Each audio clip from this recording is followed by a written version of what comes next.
Hey, Kevin here from DIYDork.com. Today I want to show you how you can change the look of your fridge by wrapping it in vinyl. So check this out. This is a really cool project.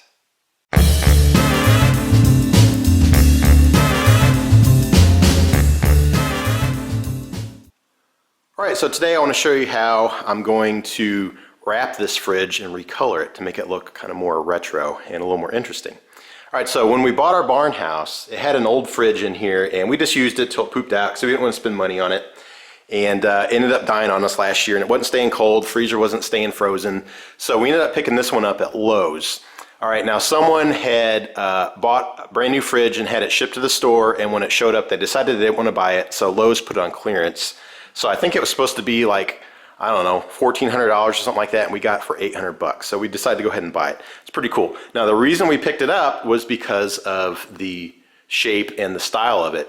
It reminded us of a Big Chill fridge. Now when we were looking at fridges, we found a couple of brands that we really liked that had a really cool retro look. There was Smeg, which makes all kinds of really cool colors, and they're kind of rounded, you know, like a vintage fridge. And then the Big Chills are really cool because they're modern, full-size fridges, but they look old. So they look like, you know, from the 1950s or 60s or whatever. And you could get them two-toned or all solid color and all that. Well, we really like the two-tone, so that's what we're going to do to this fridge. And what was really cool about this one, it had a smooth front that's just rounded over, and it has a real slight arch to it. And it doesn't have any handles either. It's just a, you know, you grab here or you grab under here to pull it, and we thought that was kind of cool. So this would be a really nice smooth candidate to do a wrap on. All right, now you could wrap just about any fridge really, but I just want to show you this one because it kind of reminded us of the Big Chill, and that's kind of what we're styling this after. So how about I show you how I do this? It should turn out pretty awesome. Okay, so the first thing I did is I just pulled the fridge away from the wall, away from the cabinets, so that I could get to all three sides and get it cleaned so that the vinyl will stick really well. Now also, if your fridge does have handles, now's the time to take them off so that you can actually put the vinyl around it, and then also you can kind of clean around where they mounted because there's a good chance that it probably still has a little gunk buildup. Alright, so to clean mine, I'm just using a little homemade mixture here of 50% water, 50% white vinegar. It's super cheap, it works well, but you could use whatever cleaner you want. I mean, it is a fridge, it's going to have fingerprints all over it, it's probably going to have smear marks from old cleaner, grease from cooking, it kind of, you know, floats through the air and then sticks to the fridge. You want all that gone so that your vinyl has the best chance of sticking for a long time.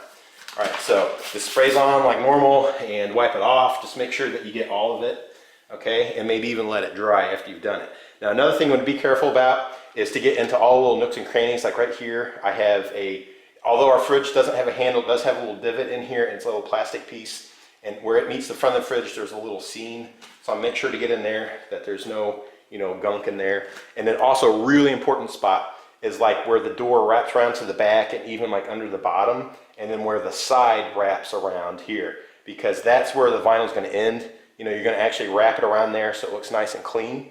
And if you don't get the grease out of there, it's going to peel real quick and it's going to start pulling off. So get that really well, and just make sure it's super clean, as clean as you can get it.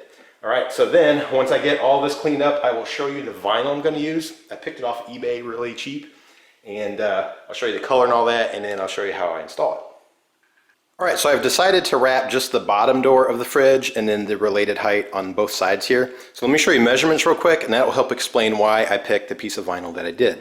So the door itself is about 33 inches wide, but then I also have to wrap around here on the sides, and those are about 2.5 inches. So at an absolute bare minimum, I need about 38 inches of material to wrap the door. Okay, now the sides here, they are showing about 28.25 or something like that, but I do want to wrap around the front here and then a little bit around the back. So at a bare minimum, I need about 30 inches there as well. So this is a little less than 3 feet, and the door is a little bigger than 3 feet, and then the other side's a little less than 3 feet. So I figured I could get away with about 9 feet of material. Okay, now height-wise, when I hook it here at the bottom of the door and I come up, you can see it's just a little shorter than 45 inches. So I did a little shopping around online. I looked at sign company websites, I looked on eBay, and I found the best deal on eBay. Now I was originally thinking of buying, you know, a piece for each side, but it ended up being cheaper to buy one solid sheet. So let me show you what I got. Alright, so here's what I found from the eBay seller ezauto-wrap. And I'm pretty sure they're selling these so that people can wrap their car hoods and things like that, because it's kind of popular right now. Instead of paint jobs, they just wrap them with vinyl and then they can peel them off when they're done. But anyway, they had a great deal. I really like this light blue this gloss light blue because it has a real retro look. I think it'll look good with the white. And I ended up getting a piece that's 60 by 108. So that's 5 feet by 9 feet.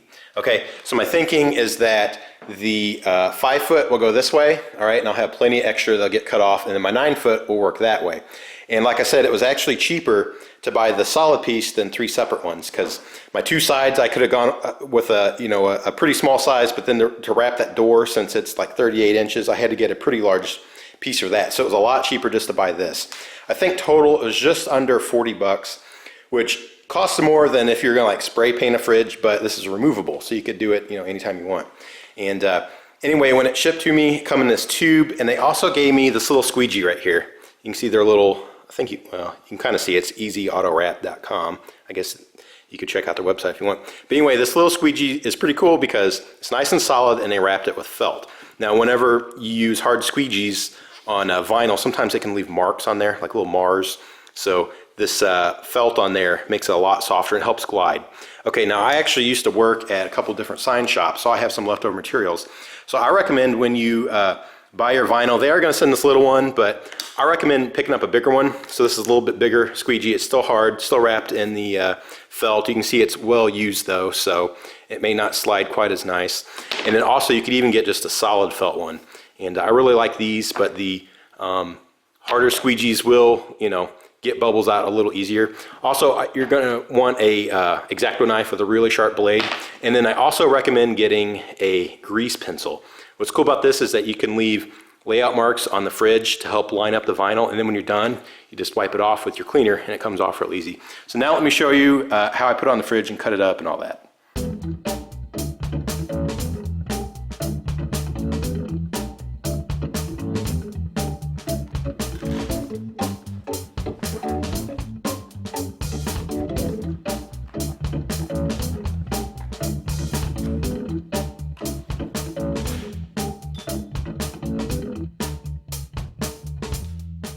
All right, and check it out. Here they are all cut down. I cut them just a little bit oversized so that they're easy to manage and I have plenty of room to hang over. So I cut them all to 46 inches tall because I only need about 44 and a half. So it's just a little bit of overhang that'll drop around the bottom and then I can cut it. And I kept the factory edge here. That's what's going to be on the top of the sides. And then down here, I cut it with scissors so it may not be straight. So that's why I put those little X's on there. So I remember when I go to install that, put that on the bottom, it'll get cut off. Okay, so the sides, I only need about 28 and a half inches, so I cut these at 31, so there's just a little bit of overhang. So both of those are 31. And this is just whatever is left over. I think it's like 45 or 46 inches. I only needed about 40, but I can manage that. So now what I'll do is I'll put it up on the fridge and I'll show you how to start installing it. All right, so the first thing you want to do when you start installing is to take the measurement of the door and transfer it over to the side. So I did that and I made a little tick mark right here.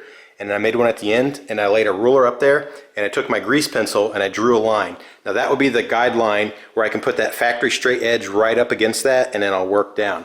Now also, if you do screw up, no worries, just take a little soapy water and it wipes off real clean, so no big deal. All right, so now what you want to do is grab your vinyl, get that good factory edge, and line it right up to your grease pencil line. I have mine just barely under so I can make sure it's nice and straight. Then I just grabbed some masking tape and I just taped on each side just to hold it up nice and straight. And I made sure to have plenty of overhang. So I have about an inch, inch and a half on each side. So I have plenty to wrap around. So then I'm going to finish taping the rest of it here. And you want to make sure when you're taping it to keep it smooth. If there's any wrinkles, the piece is going to be ruined when you try to start installing it. And another thing you can do if you just want to be extra careful is take your tape and you can add an extra layer, just above, just so it's a nice strong hold. And remember, you don't want any wrinkles because we're going to start at this front edge. So next what we're going to do is I'm going to roll it up a little bit and then we're going to flip it up here and make a hinge so that we can get this top started.